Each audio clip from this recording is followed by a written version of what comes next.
حي على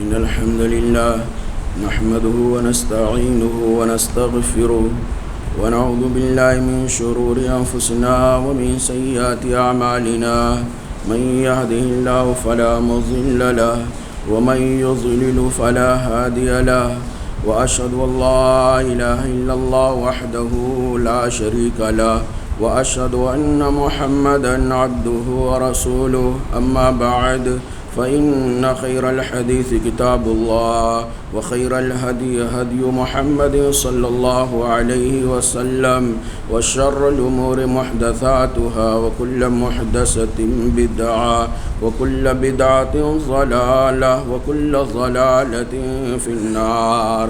فأعوذ بالله السميع العليم من الشيطان الرجيم من همزه ونفخه ونفثه. بسم الله الرحمن الرحيم. يا أيها الذين آمنوا اتقوا الله حق تقاته ولا تموتن إلا وأنتم مسلمون. يا أيها الناس اتقوا ربكم الذي خلقكم من نفس واحدة وخلق منها زوجها وبث منهما رجالا كثيرا ونساء واتقوا الله الذي تساءلون به والأرحام إن الله كان عليكم رقيبا. يا أيها الذين آمنوا اتقوا الله وقولوا قولا سديدا يصلح لكم أعمالكم ويغفر لكم ذنوبكم ومن يطع الله ورسوله فقد فاز فوزا عظيما. اللهم صل على محمد وعلى آل محمد كما صليت على إبراهيم وعلى آل إبراهيم إنك حميد مجيد. اللهم بارك على محمد وعلى آل محمد كما باركت على إبراهيم وعلى آل إبراهيم إنك حميد مجيد. اللهم انفعني بما علمتني وعلمني ما ينفعني وزدني علما. اللهم آتي نفسي تقواها وزكها أنت خير من زكاها أنت وليها ومولاها. محترم بزرگوں، اسلامی نوجوان بھائیوں، پیارے بچوں، گزشتہ خطبہ جمعہ کے اندر زکوٰۃ کے کیا معنی ہیں لغوی اور اصطلاحی، یعنی زکوٰۃ لغت میں کیا معنی ہے اور زکوٰۃ کے شریعت میں کیا معنی ہے، زکوٰۃ دینے کے فضائل کیا ہیں یا اس کی اہمیت کیا ہے، اور زکوٰۃ نہ دینے کا کتنا خطرناک انجام ہوتا ہے، یہ 2-3 پوائنٹ میں نے گزشتہ خطبہ جمعہ میں آپ کے سامنے رکھا تھا اور وعدہ کیا تھا انشاءاللہ اسی سلسلے کو تھوڑا سا آگے بڑھاتے ہوئے میں آج کے خطبہ جمعہ کے اندر بنیادی باتیں عرض کرنے والا ہوں. بات کو یہاں سے شروع کرتے ہیں کہ وہ کون کون سے مال ہیں جن کے اندر زکوٰۃ فرض ہے. زکوٰۃ نام سن کر لوگ ڈروا دیتے ہیں مسلمانوں کو کہ دیکھو محنت سے کمائے اور پورا مال دے دیں. نہیں میرے بھائیو، زکوٰۃ آپ کے مال میں کچھ ہے ہی نہیں. یعنی آپ کے پاس جو مال ہے نا، اس میں سے اگر آپ زکوٰۃ کا مسئلہ دیکھیں تو پتہ چلے گا بہت سارے مال ایسے جس میں زکوٰۃ ہی نہیں ہے. زکوٰۃ جن مالوں میں ادا کی جاتی ہے یا جن مالوں میں زکوٰۃ واجب ہوتی ہے، فرض ہوتی ہے، وہ 4 ہیں بس. ہاں، صرف 4 ہیں. سب سے پہلے سونا، چاندی، روپیہ، پیسہ، کرنسی، اس میں زکوٰۃ ہے. دوسرا سامان تجارت، جس سامان کی آپ بزنس کرتے ہیں، تجارت کرتے ہیں، اس میں زکوٰۃ ہے. تیسرا زمین سے جو اناج اگتا ہے، جو پھل اگتے ہیں، اس میں زکوٰۃ ہے. چوتھا جو جانور ہے، مویشی ہے جو آپ پال کے رکھے ہیں، اس میں زکوٰۃ ہے. یہ چاروں میں بتایا، بہت ساری جگہوں پہ زکوٰۃ ہی نہیں ان میں. یعنی کچھ ایسے شرائط اسلام نے لگایا ہے کہ وہ بہت سارے لوگوں کے پاس یہ سامان ہونے کے باوجود، یہ مال ہونے کے باوجود وہ شرطیں اس کے اندر پائی نہیں جاتی. تو زکوٰۃ کتنے مالوں میں ادا کرنا ہے؟ 4. اور مجھے آپ کے سامنے بیان کرنا صرف 2. کیوں؟ اس لیے کہ میں کسانوں کے سامنے نہیں ہوں. زیادہ تر کون لوگ ہیں؟ بزنس کرنے والے، تجارت کرنے والے، پیسے والے. تو ان کے سامنے میں بات کر رہا ہوں.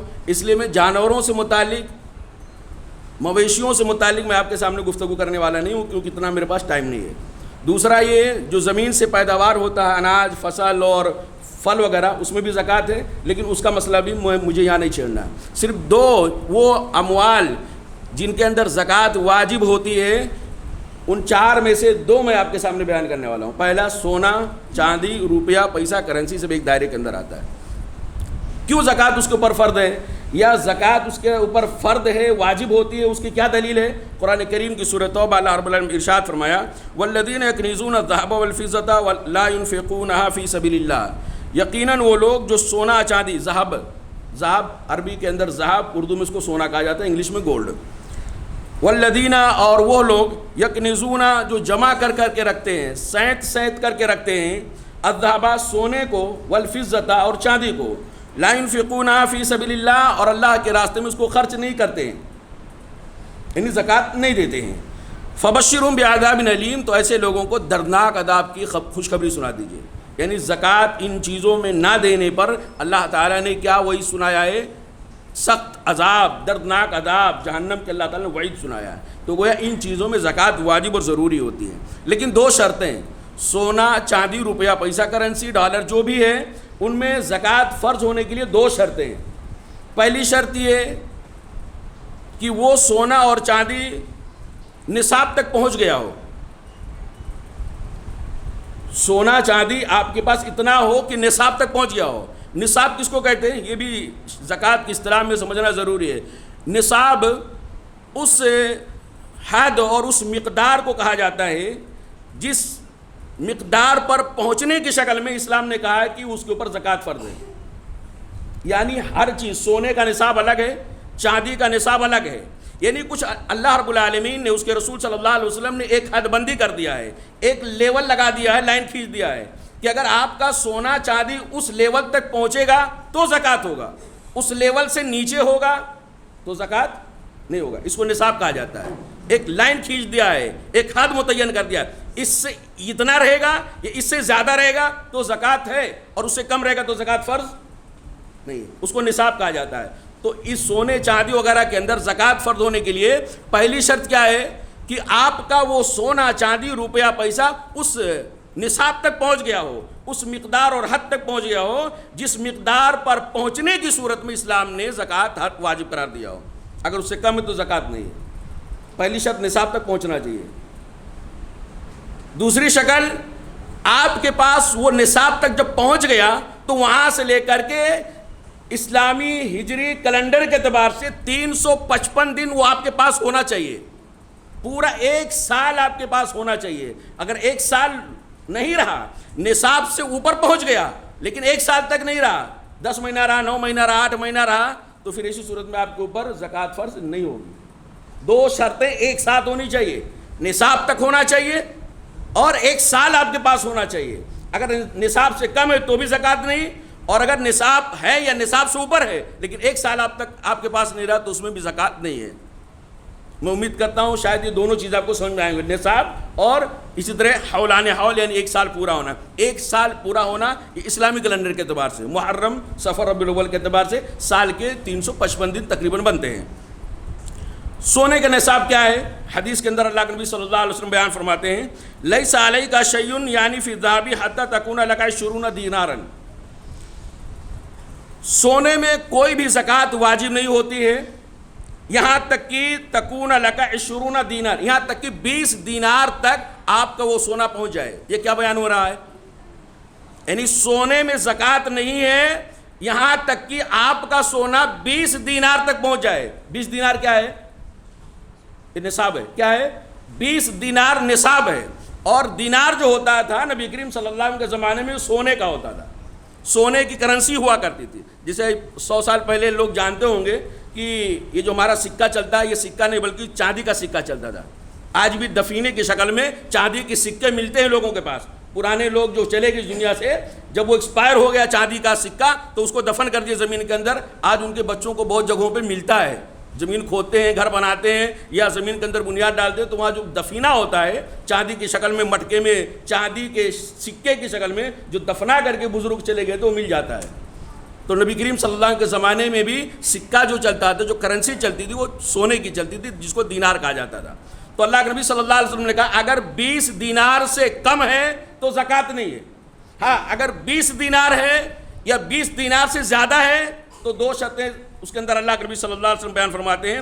فَإِذَا كَانَ لَكَ 20 دِينَارًا، اور اگر آپ کا سونا 20 دینار تک پہنچ گیا ہے، وَحَالَ عَلَيْهِ الْحَوْلُ، اور اس پر 1 سال گزر گیا ہو، 20 دینار آپ کے پاس ہو، اس پر 1 سال گزر گیا ہو، فَفِيهَا نِصْفُ دِينَارٍ، تو اس پہ آدھا دینار ہے.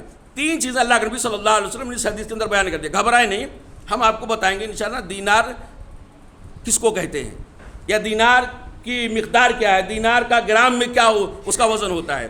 3 چیزیں اللہ کے نبی صلی اللہ علیہ وسلم نے اس حدیث کے اندر بیان کیا. کیا؟ نمبر 1 نصاب، سونے کا نصاب کیا ہے؟ 20 دینار.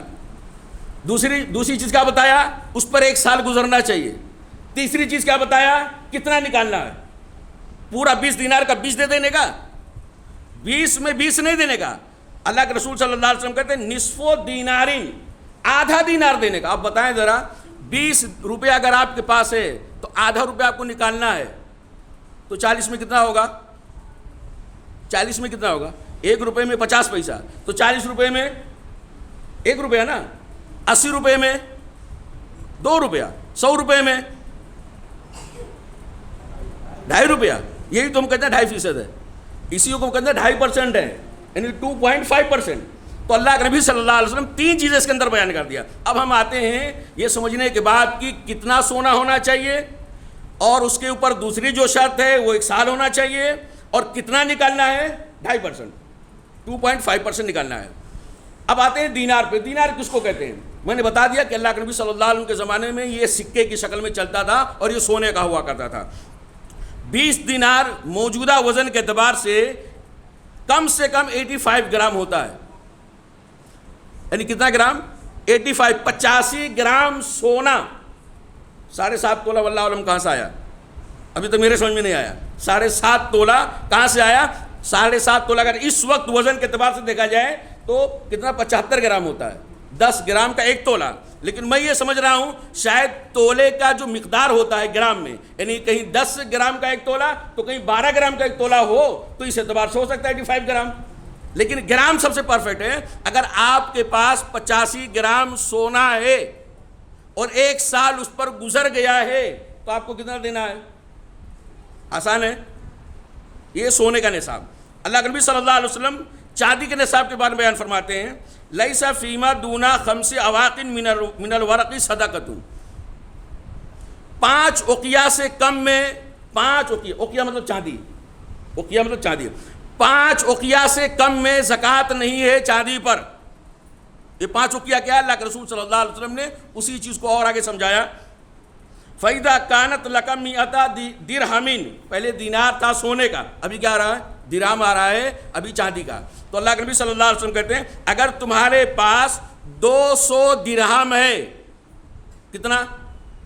200 درہم چاندی ہے، وَحَالَ عَلَيْهِ الْحَوْلُ، اور اس پر 1 سال گزر گیا ہو، فَفِيهَا 5 دراہم، تو آپ کو 5 درہم نکالنا ہے زکوٰۃ میں. یہاں بھی 3 چیزیں. چاندی کا نصاب کیا ہے؟ 200 درہم. 1 سال گزرنا چاہیے. دینا کتنا ہے؟ 5 درہم. یعنی 200 میں 5، 100 میں کتنا؟ 2.5%. اسی کو ہم 2.5%. اللہ کے رسول بیان کرنے کا طریقہ الگ الگ ہے. کہیں 20 کو کہا سونے کے معاملے میں، اور چاندی کے معاملے میں اللہ کے رسول صلی اللہ علیہ وسلم 200 کہا، لیکن بہرحال جو پرسنٹیج بنتا ہے 2.5 یعنی 2.5% ہی بنتا ہے. تینوں چیزیں اللہ کے رسول صلی اللہ علیہ وسلم کے اندر بیان فرما دیے. یہ اب آتے ہیں درہم پہ.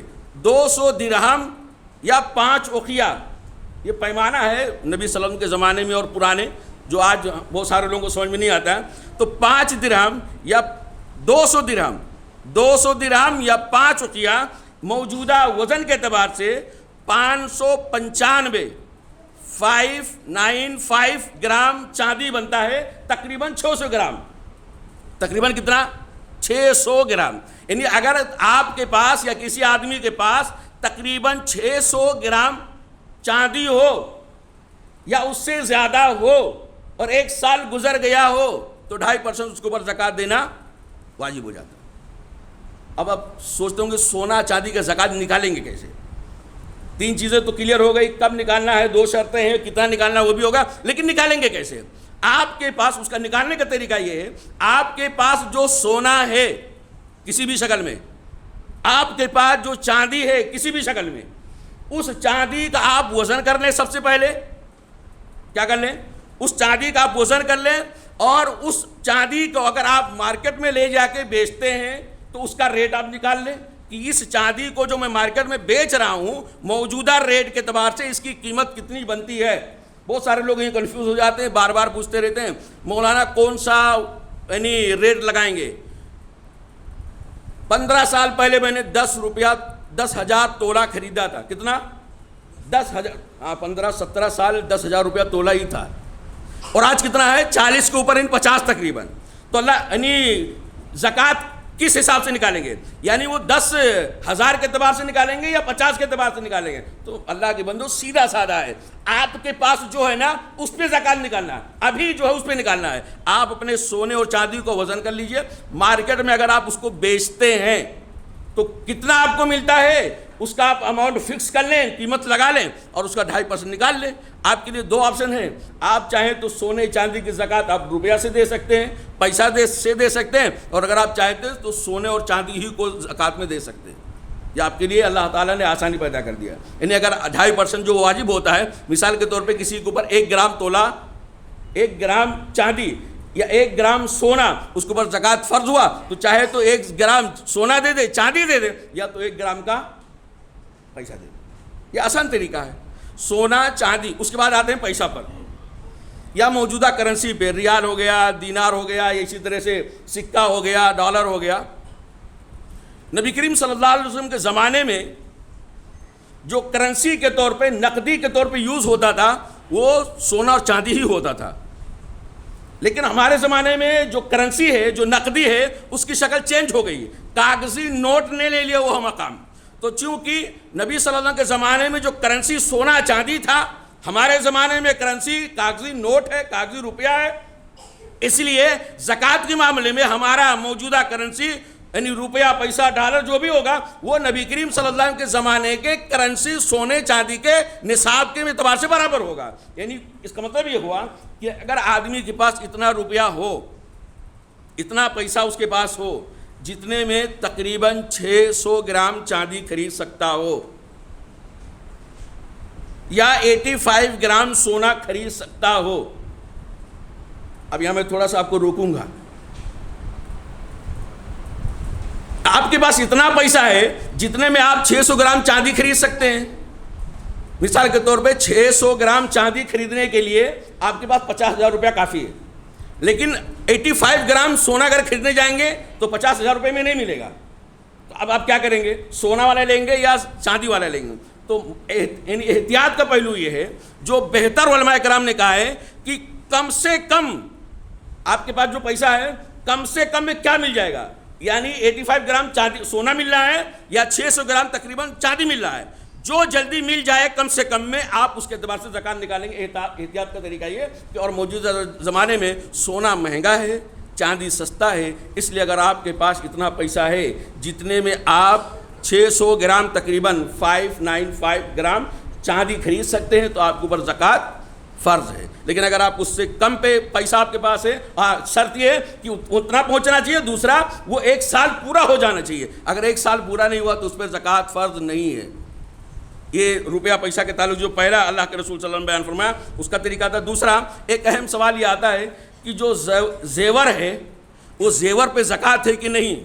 ایک سوال تو یہ زیور پہ زکوٰۃ ہے کہ نہیں ہے۔ دوسرا سوال یہ ہے زیور کا زکوٰۃ کون نکالے گا۔ لوگ آتے ہیں جو شادی شدہ ہیں، مولانا میں اپنی بیوی کے زیور کا زکوٰۃ نکال سکتا ہوں کہ نہیں نکال سکتا ہوں، یہ بھی سوال آتا رہتا ہے، اور عورتیں بھی بہت ہوشیار ہوتی، تم ہی نکالو۔ سیدھا سادہ طریقہ بھائی، جس کا مال ہے وہ نکالے گا، جس کا مال ہے وہ نکالے گا، لیکن اگر کوئی بازو والا اس کا ہیلپ کر دیتا ہے تو اس میں بھی کوئی حرج کی بات نہیں ہے۔ یعنی اگر سونے اور چاندی کے زیورات یا سونا اور چاندی اگر بیوی کے پاس ہے، عورت کے پاس ہے، وہ اگر زکوٰۃ نہیں نکالے گی اور آپ بھی نہیں نکالے تو آپ گنہگار نہیں ہوں گے. گنہگار کون ہوگا؟ جس کا مال ہے وہ گنہگار ہوگا.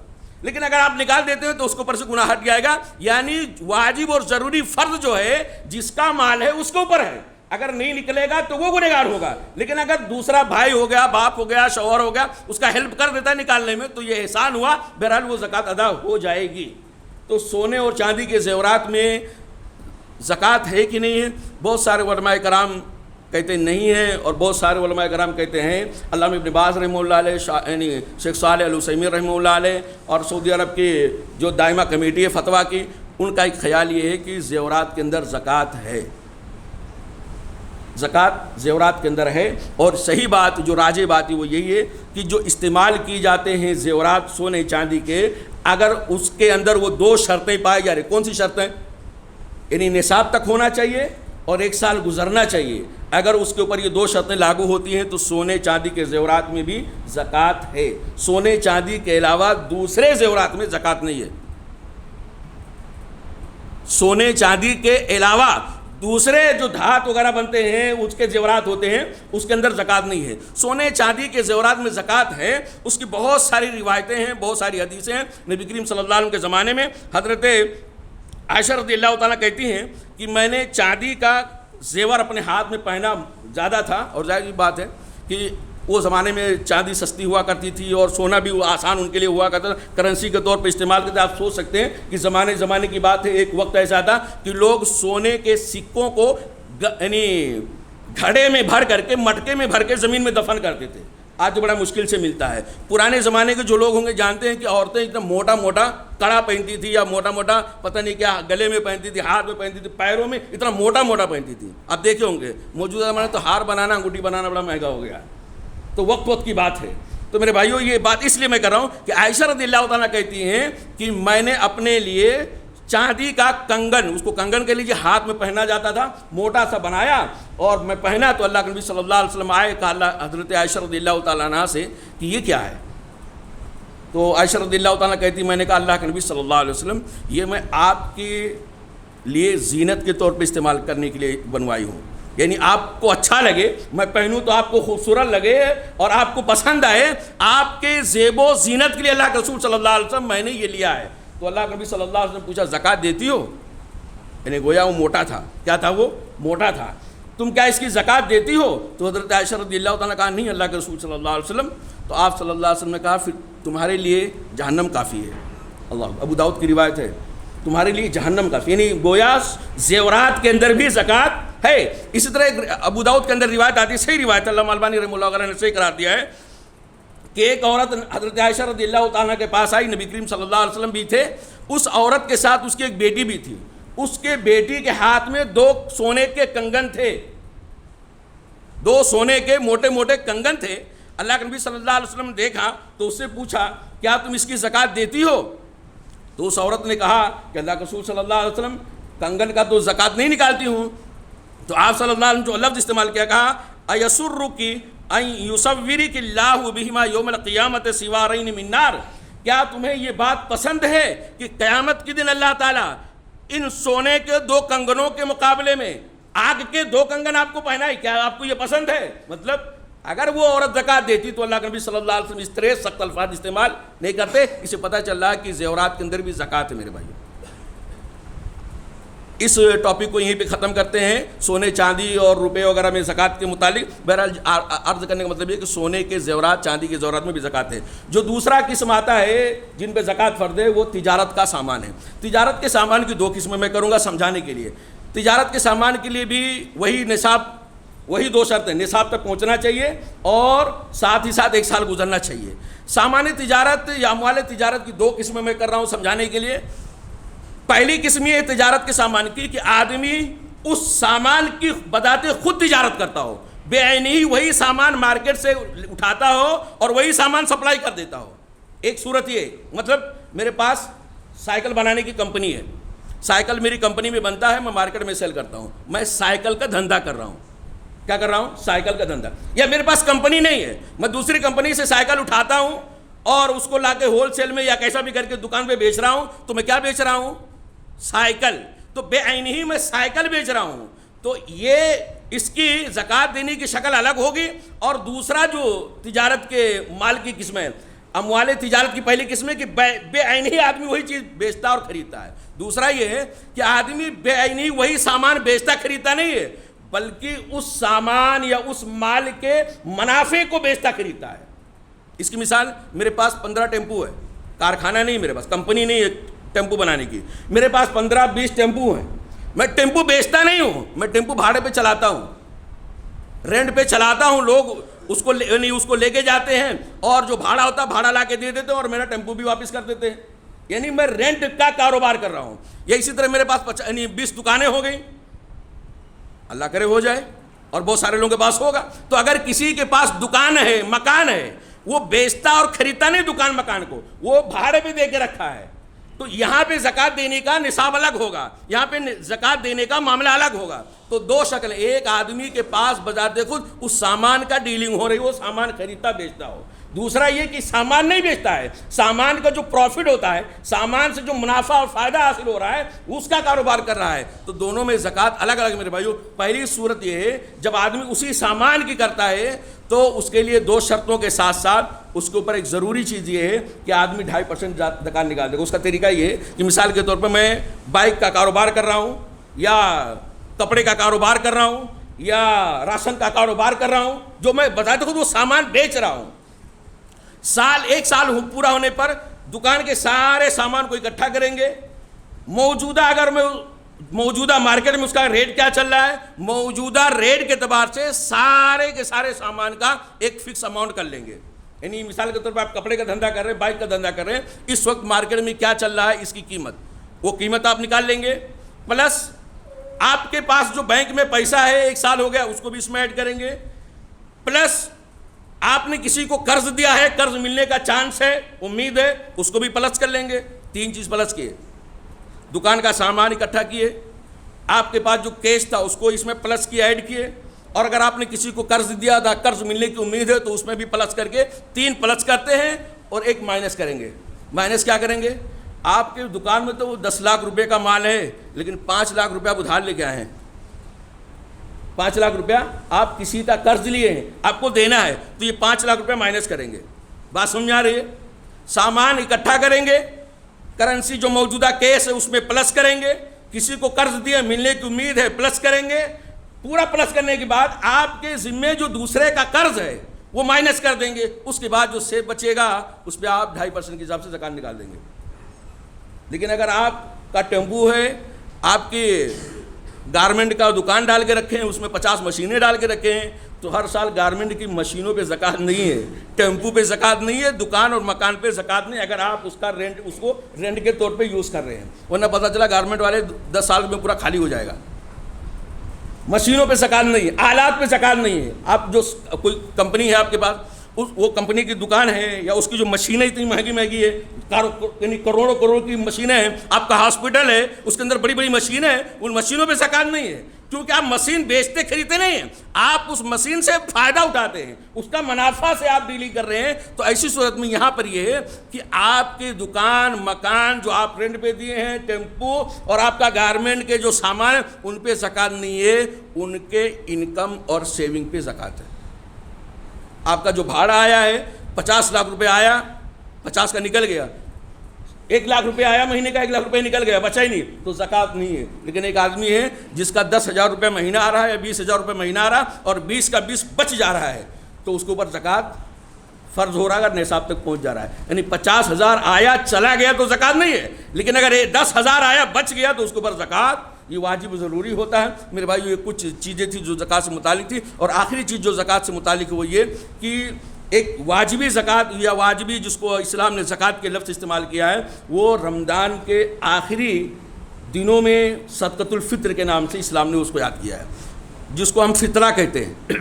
زکوٰۃ الگ ہے، فطرہ الگ ہے.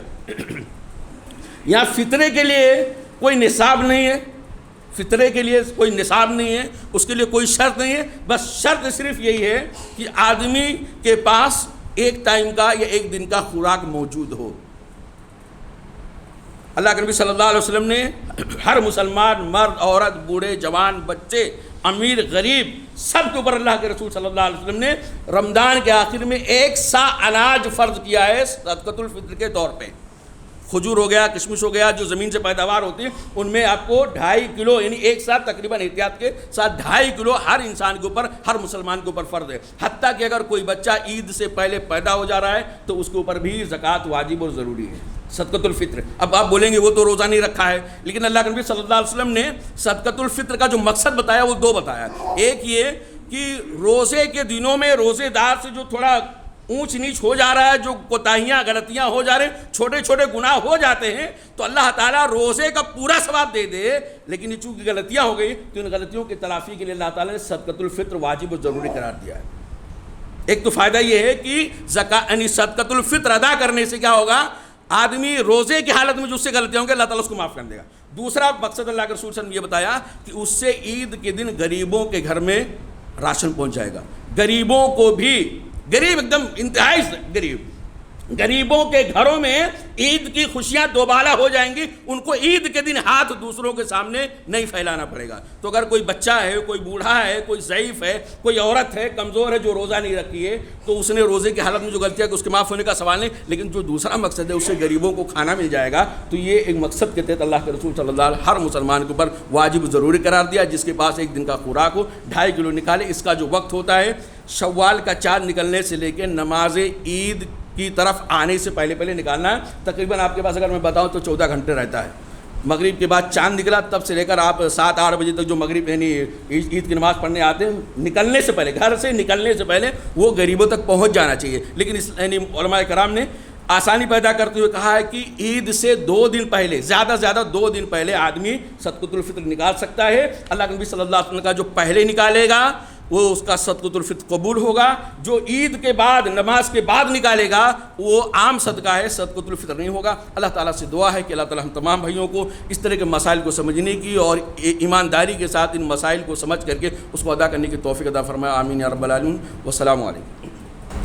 إن الحمد لله نحمده ونستعينه ونستغفره ونعوذ بالله من شرور أنفسنا ومن سيئات أعمالنا من يهده الله فلا مضل له ومن يضلل فلا هادي له وأشهد أن لا إله إلا الله وحده لا شريك له وأشهد أن محمدا عبده ورسوله.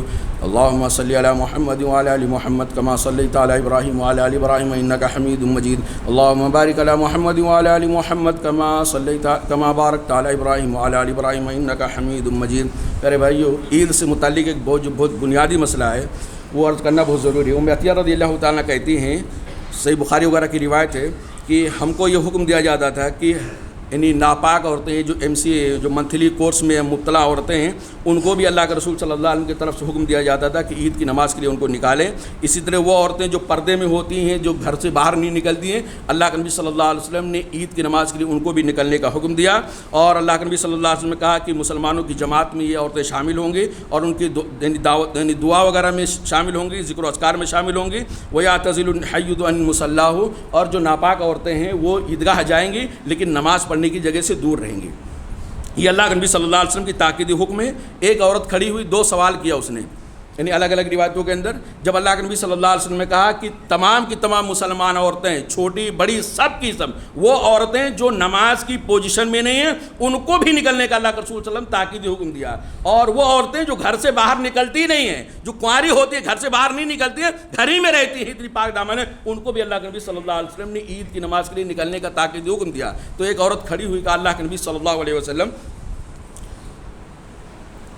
ایک وہ عورت جو نماز پڑھنے والی ہے، پاک صاف عورت، وہ جائے سمجھ میں آتا ہے، یہ حائضہ عورت کیوں جائے گا اللہ کے رسول صلی اللہ علیہ وسلم، وہ بھی پاک جگہ پہ؟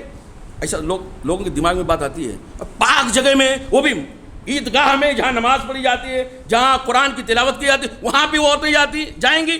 تو یہ اعتراض اللہ کے نبی صلی اللہ علیہ وسلم کے سامنے ایک عورت نے کیا، ایک سوال کیا. تو اللہ کے نبی صلی اللہ علیہ وسلم کو سمجھایا کہ یہ بتاؤ، یہ عورت جس کے بارے میں آپ سوال کرو کہ عرفہ کے میدان میں نہیں جاتی، مینا کے میدان میں نہیں جاتی، مزدلفہ میں نہیں جاتی، اور بہت سارے کام صفا مروہ کے درمیان صحیح نہیں کرتی، یہ ساری کی ساری جگہیں مبارک ہیں اور وہاں پہ اللہ رب العالمین کا ذکر کیا جاتا ہے، قرآن کریم کی تلاوت کی جاتی ہے، دعائیں کی جاتی ہے، تو کیا یہ عورت وہاں پہ نہیں جاتی ہے؟ یعنی جیسے کہ تیسا اللہ کے رسول نے سمجھایا کہ جب وہاں عورت جا سکتی ہے تو عیدگاہ بھی جائے گی، اس میں کوئی اشکال کی بات نہیں ہے. تو لوگوں کا یہ کہنا کہ وہ عورت کیسے جائے گی عیدگاہ میں، تو بہرحال اللہ کے رسول صلی اللہ علیہ وسلم اس کا جواب دے دیا۔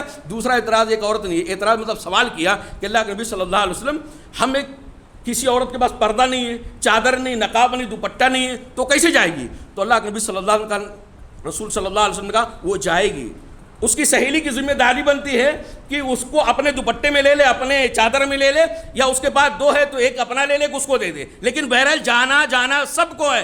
حالانکہ صحابہ روایت سے پتہ چلا کہ صحابیات کوئی آپشن نکال نہیں تھی کہ اللہ کے رسول صلی اللہ علیہ وسلم جس کے پاس پردہ نہیں ہے، جس کے پاس نقاب نہیں ہے، دوپٹہ نہیں ہے، اللہ کے رسول صلی اللہ علیہ وسلم وہ کیسے جائے گی؟ تو آپ صلی اللہ علیہ وسلم نے کہا نہیں، وہ بھی جائے گی، اس کی ذمہ داری بنتی ہے اس کی سہیلی کی کہ اپنے دوپٹے میں لے جائے۔ الحمدللہ مسجدوں کے اندر میرے بھائی اب ہماری ذمہ داری ہے۔ آخر میں اس حدیث کو بیان کرنے کا مقصد یہ ہے کہ ہماری اور آپ کی ذمہ داری ہے کہ ہم اپنی گھر کی خواتین کو عیدگاہ لے کے جائیں، ضرور لے جائیں، جہاں عید کی نماز پڑھی جاتی ہے وہاں ضرور لے کے جائیں۔ یہ اللہ کے نبی صلی اللہ علیہ وسلم کا تاکیدی حکم ہے۔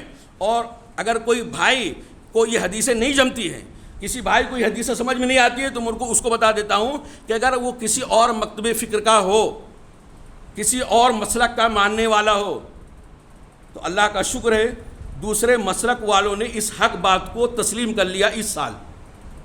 ابھی تک وہ لوگ مسجدوں میں، ابھی تک وہ عیدگاہ میں عورتوں کو لے جانے کے قائل نہیں تھے، حدیثیں مانتے تھے لیکن کہتے تھے فتنے کا زمانہ ہے۔ اور حضرت عائشہ رضی اللہ تعالیٰ کی ایک روایت کو، ان کے موقوف روایت کو کوٹ کرتے ہیں کہ حضرت عائشہ رضی اللہ تعالیٰ نے کہا کہ اگر اللہ کے رسول صلی اللہ علیہ وسلم ہوتے اور عورتوں کے یہ فتنے دیکھتے، یہ بناؤ سنگار دیکھتے، یہ زیب و زینت دیکھ کر کے عیدگاہ اور مسجدوں میں جانے کو دیکھتے تو اللہ کے رسول منع کر دیتے، جبکہ اللہ کے رسول صلی اللہ علیہ وسلم اپنی طرف سے نہیں کہتے۔ کس کی طرف سے یہ حکم دیا تھا؟ اللہ رب العالمین کی طرف سے۔ اللہ رب العالمین جانتا تھا آگے عورتیں کیا کرنے والی ہیں۔ تو میرے بھائیو، تو الحمدللہ مسلم پرسنل لا بورڈ جو ملک کا مسلمانوں کا ایک معتبر ادارہ مانا جاتا ہے، تمام مکتب فکر کا ہم لوگ تو الحمدللہ پہلے سے مانتے، اس نے باقاعدہ اپنے لیٹر پیڈ پہ اس سال لکھ کے دیا ہے کہ الحمدللہ جماعت اہل حدیث کی عورتیں مسجدوں میں جاتی ہیں اور اسی طرح عیدگاہوں میں جاتی ہیں، لہذا ہم لوگوں کو بھی چاہیے کہ ہماری عورتیں بھی عیدگاہ میں جائیں، مسجدوں میں جائیں، اور اس میں کوئی حرج کی بات نہیں ہے۔ یہ فیصلہ دیر سے لیا گیا ہے، یہ فیصلہ دیر سے مانا گیا ہے، لیکن بہرحال دیر آئے درست آئے۔ لہذا میرے بھائیوں، میں تمام بھائیوں سے گزارش کروں گا کہ کسی بھی عورت کو، اپنے گھر کے کسی بھی عورت کو عید کے دن، چاہے عید الفطر ہو چاہے عید الاضحیٰ ہو، گھروں میں نہ رہنے دیں، بلکہ ضرور اس کو عیدگاہ لے جائیں جہاں عید کی نماز پڑھیں۔ یہ اللہ کے رسول صلی اللہ علیہ وسلم کی سنت پر عمل ہے۔ اگر کوئی آدمی اپنے گھر کی خواتین کو منع کرتا ہے تو گویا اللہ کے نبی صلی اللہ علیہ وسلم کے حدیث کی مخالفت کرنے پر وہ جری ہو رہا ہے، چاہے وہ پسند اس کا دل کرے یا نہ کرے، لیکن اپنی عورتوں کو روکنا نہیں چاہیے۔ اور میں اپنے تمام ان بھائیوں سے بھی کہنا چاہتا ہوں جو الحمدللہ اہل حدیث ہیں، ہمارے ساتھ اٹھتے بیٹھتے ہیں، ان سے بھی میں گزارش کروں گا، اگر آپ اپنے گھر والوں سے واقعی محبت کرتے ہیں، اگر آپ کہتے ہیں مجھے اپنی بیوی سے پیار ہے، مجھے اپنی ماں سے محبت ہے، بچوں سے پیار ہے، تو اللہ کے واسطے نبی کریم صلی اللہ علیہ وسلم کی اس حدیث پر اپنے گھر کی خواتین کو بھی عمل کرنے کے لیے ابھاریں۔ ایسا نہ ہو کہہ رہے چلو ان کا راستہ الگ ہے، میرا راستہ الگ ہے، تو اپنی زندگی گزار، ہم اپنی زندگی گزاریں گے، جہاں حدیث کی بات آئے گی وہاں ہمارے درمیان اختلاف ہوگا، اس لیے حدیث پر عمل نہیں کرنے کا، یہ حدیث کی بات نہیں کرنے میرے بھائیو، یہ آپ کی محبت سچی نہیں ہے۔ گویا آپ یہ فائدہ اٹھا رہے ہیں کہ دنیا میں تو میرے ساتھ رہا، آخرت میں تیرا راستہ الگ، میرا راستہ الگ، میں تو جنت کے راستے پہ چلا، تو جا جہنم کے راستے پہ۔ میرے بھائیو، بیوی سے، ماں سے، بچوں سے پیار کا یہ مطلب نہیں ہے کہ آپ تو دیندار بنے اور ان کو بے دینی کے راستے پہ لگا دیں۔ وقت اس بات کا شدید تقاضا کرتا ہے۔ عورتوں کے جو فتنے اور لڑکیوں کے جو فتنے غیروں کی طرف سے ان کے اوپر ڈالے جا رہے ہیں، اس وقت کی مناسبت سے بہت ضروری ہے کہ ہر مسلمان عورت کو جیسے مرد مسجدوں سے جڑا ہے ویسے انہی عورتوں کو بھی مسجدوں سے جوڑا جائے۔ ہمارے بہت سارے لوگ فتنے کا حوالہ دیتے ہیں، مسجدوں میں نہیں جانے کا باقاعدہ بورڈ لگاتے ہیں، فتویٰ بھی دیتے ہیں، لیکن آج تک مجھے کوئی ایسا فتویٰ اس طرح کی تقریریں کرتے ہوئے میں نے نہیں دیکھا کہ عورتوں کو شادی حال میں بھی نہیں جانا چاہیے۔ نہیں فتویٰ، وہی مولوی صاحب نکاح پڑھاتے ہیں جو کہتے ہیں مسجد میں عورت نہیں آ سکتی، اور حال میں انہی عورتوں کے سامنے وہ مولوی صاحب نکاح پڑھاتے ہیں اور خوب اچھے دار تک ایک لفظ بھی نہیں بولتے کہ عورتوں کو شادی حال میں نہیں جانا چاہیے، اس طرح بناؤ سنگار کر کے۔ عرض کرنے کا مطلب میرے بھائیوں کہ اگر عائشہ رضی اللہ تعالیٰ عنہ کی بات صحیح ہے، انہوں نے کہا کہ عورتوں نے جو فتنہ برپا کر لیا، زیب و زینت اختیار کر لیا ہے، اگر اللہ کے رسول صلی اللہ علیہ وسلم ہوتے تو منع کر دیتے، تو عائشہ رضی اللہ تعالیٰ نے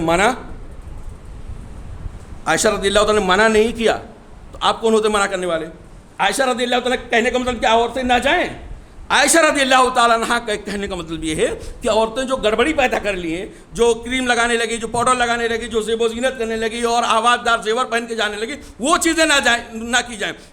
سادہ سمپل طریقے سے باوضو ہو کر پردے میں، بے پردگی کے ساتھ نہیں، خوشبو لگا کر کے نہیں، بے پردگی کے ساتھ نہیں، با پردہ اور بغیر خوشبو لگائے سمپل طور سے مسجدوں میں آئیں عورتیں. اسلام اس کی گنجائش قرار دیا ہے، گنجائش نہیں بلکہ عید کی نماز کے لیے تو اللہ کے رسول صلی اللہ علیہ وسلم واجب و ضروری قرار دیا. آپ اس کی اہمیت اس بات سے لگا سکتے ہیں کہ اللہ کے نبی صلی اللہ علیہ وسلم ان عورتوں کو بھی عیدگاہ آنے کا حکم دیا جو نماز پڑھنے کی پوزیشن میں نہیں. اور یہ صحیح بخاری مسلم کی روایت ہے. سارے لوگ مانتے ہیں، بس یہی کہتے ہیں کہ وہ فتنے کا ڈر ہے. میں نہیں جانتا کہ مسجدوں میں سب شیطان ہی ہوتے ہیں.